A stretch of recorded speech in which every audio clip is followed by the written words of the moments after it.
Hello, flamencos. How are you? It's another Q&A Wednesday. Ole, vámonos. So there's some good questions. Oh, there's always good questions, but this is a really juicy one that I love answering because I answer it a lot in class, in my live classes. So I'm going to get straight to it. So Eileen asks two separate questions. So when learning a dance, some teachers count and some do the sound or both. She's getting to the point where she's comfortable counting, and because she likes to know where she is in the compas. She can sound it out every now and then, especially when the piece needs it, yet I am not that comfortable sounding it out. Suggestions on not leaning too much on counting. It goes either way. Like, I do both. Like, I do the sound, I do the counting, whatever works. And I think a lot of it has to do with once you internalize the compas, right? Where you don't have to actually count it out, that you actually feel it. And I know for most people, you kind of feel it more in the four count. Because it's something that's more natural to us, non-native flamenco people. We grew up in more of a four count, so it's easier to internalize that, and you don't need to count it out as much. Whereas the 12 count, we have to count it out, but at some point in your dance career you will have internalized it, so you don't necessarily have to. So one way is to stop leaning on the counting would be, you just internalize it more, and that just takes time and exposure. And that's just the non-easy answer is it just takes time and exposure and repetition for you to internalize the compas. The second way is that if you are in a choreography, that you understand where whatever piece, any movement that you're doing, that you understand where it fits in the compas, right? So you don't just say, oh, I do a planta and a thing and a golpe and I blah, blah, blah. No, you have to understand, like, the planta is on the 4, the golpe is on the 6, whatever. But at least you have to truly understand what you're doing where in the compas. And I definitely encourage, like, if there's like a rhythmical piece, you can count it out. Like, if you're counting the compas, like for a piece of footwork, that you play palmas, that you learn how to play palmas for yourself. That's like a whole crazy trick to learn as well. That takes a long time, but it's good for the brain, and it's a great exercise that if you can play palmas for yourself, then you really are forced to understand what you're doing where in the compas. So it takes exposure, repetition, to internalize the compas, and then you need to understand what you are doing where. And then it does help to be able to sound it out. Like, if you could just play palmas and go whatever, so just say the rhythm of the footwork that you're doing is ba ba ba ba dam ba ba ba ba ba dam ba ba, that you can play palmas for it. Just go ba ba ba ba dam bam ba. What is it? Ba ba ba ba dam bam ba ba ba ba dam bam ba ba ba ba dam bam ba.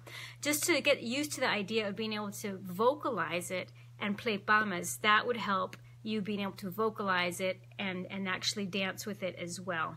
So there's different modes of attack, but just know that you're definitely better off just counting compas as opposed to counting like, oh, I do 3 of these and then 4 of these and then end like this at some point, because that you can do all of that but add a compas. So it's okay to count, and it's okay to sound it out. The best way is to internalize the compas, and that is just exposure, repetition, exposure, repetition. Excellent. And then the second part of Eileen's question is so good. Okay, now when dancing live, the guitar player is probably not going to do it as with the compas and the CD music. So how do you do when doing some steps that fit in the compas CD, especially when the sounding out is needed, will fit in the guitar live? For example, the falseta on the Soleá por Bulería, it has its own style. So how would you apply those steps to dancing live? Okay, this is so good, because when I teach choreographies in my regular live dance classes, I don't have live music in my classes, unfortunately. The ideal situation is that you have live music in your class and the guitarists are learning your choreography as you learn them as well. But that's not reality, right? The reality is you're either working off a solo compas CD or you're working on some sort of pre-recording, right? Okay, the thing is that the compas that the guitarist is playing is the same compas that you are dancing to. So it's the same 12 count. However, I understand what you're saying in that the feeling, the actual soniquete of what the guitar is playing might not match to what you are actually doing. All right, so for example, that falsetta.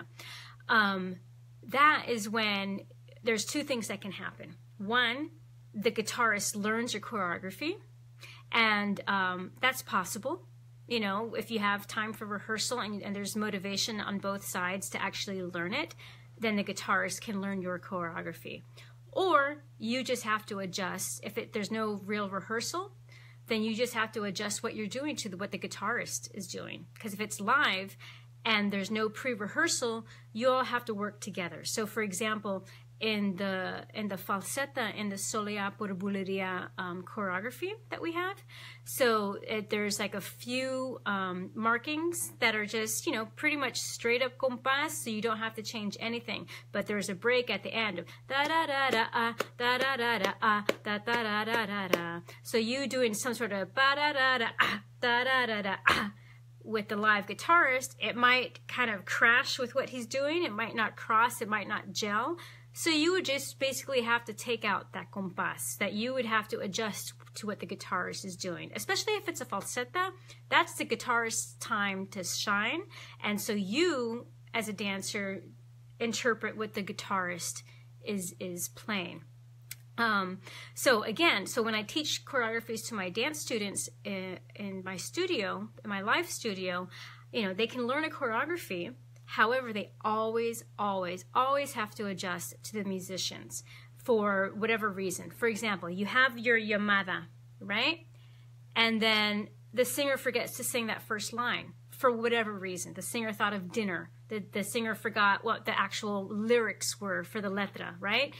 You don't start your choreography until for that letra until the singer actually starts singing. So you have to adjust. And that's a learning curve for sure. Been there, done that. I know that you have to adjust your choreography to whatever is happening live, because it doesn't make any sense for you to power through your choreography if no one else knows it, right? So you have to be secure in like, okay, this is my llamada, this is my letra, this is how I'm going to call very clearly that I'm going to do, you know, an escobilla or something. So when you're talking with live musicians, you always just say, you know, I just say, for example, Solea por Buleria. The normal way to say it would be like, I want 2 letras and a falsetta after the second letra. And that's it, pretty much. They might ask, like, do you want 1 or 2 letras por Buleria at the end? They might ask that, or it might be implied just 1.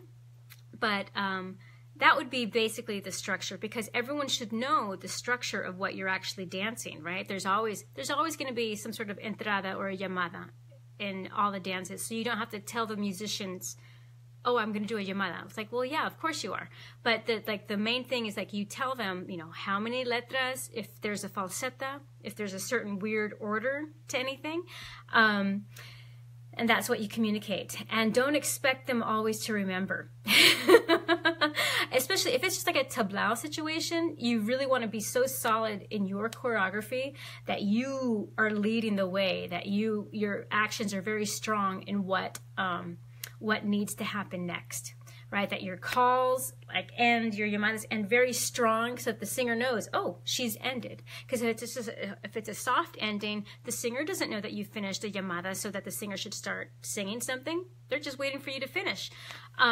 So you just need to be able to adapt. So you have your choreography, but you need to adapt and be open to expansion and being able to adapt the movement to accommodate the mood of the singer and the mood of the guitarist. However, really good musicians will kind of feed on your energy, so that if your energy is really strong in the letra or in the escobilla or for anything, that they're going to match you in that energy.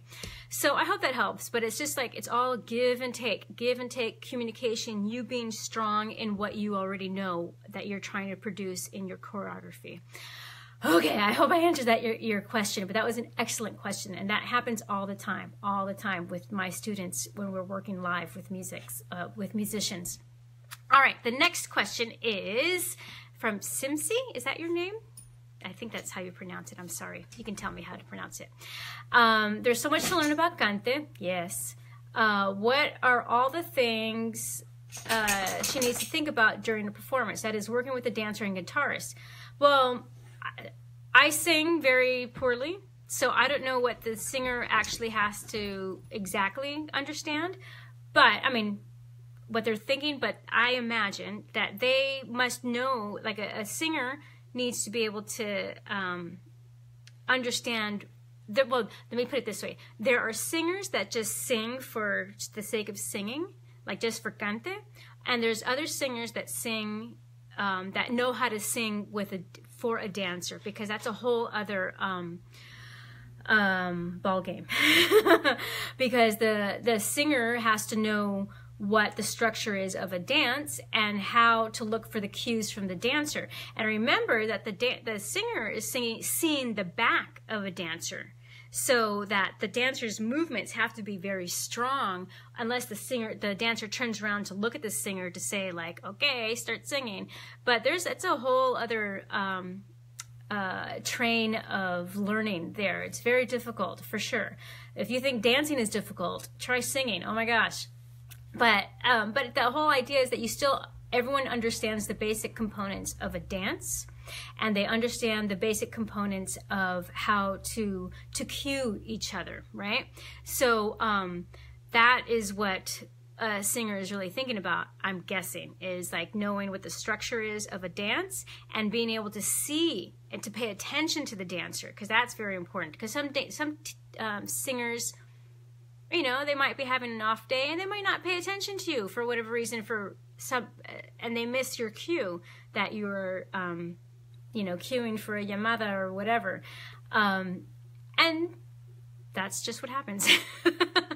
So that's a lot to think about. Let's see. Now, Julia is working on learning cante, the technique, but mostly at the moment familiarizing myself with bulerías and tangos. Ole.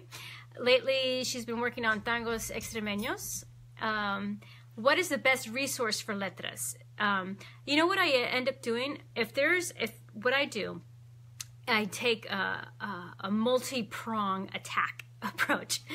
Is I find a recording of a letra that I like, and then I do a quick Google search for the title of that track and write letra, and then you'll see sometimes you'll actually find the letra online, and there's some websites. I think it's called letrasflamencas.com. Super simple, but sometimes you might not find them, you know. So if there's a recording that you like, find the title, do a search, and do the title of the track with letra, and you'll usually find it. And then if you're super lucky, you'll find like maybe liner notes, if you actually have a physical CD, if anyone does that anymore, that they might actually have liner notes inside and with the actual letra written down.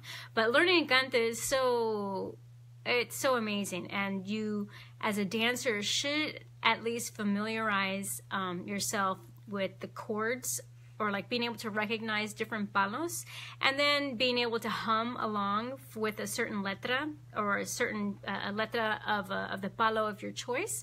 And then, you know, if you want to level up, then you can actually learn a letra. But that's like, you know, a whole other train of education, because, you know, in flamenco you have so much, like the body, the footwork, the marking, the breaks, the strength, the flexibility, learning the structure, and then to learn cante on top of that, oof.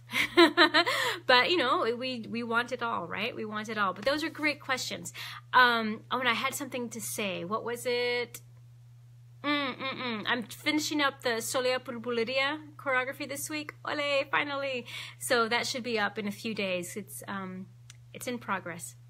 And that's it. So those were some great questions. Thank you all. I'll see you all later.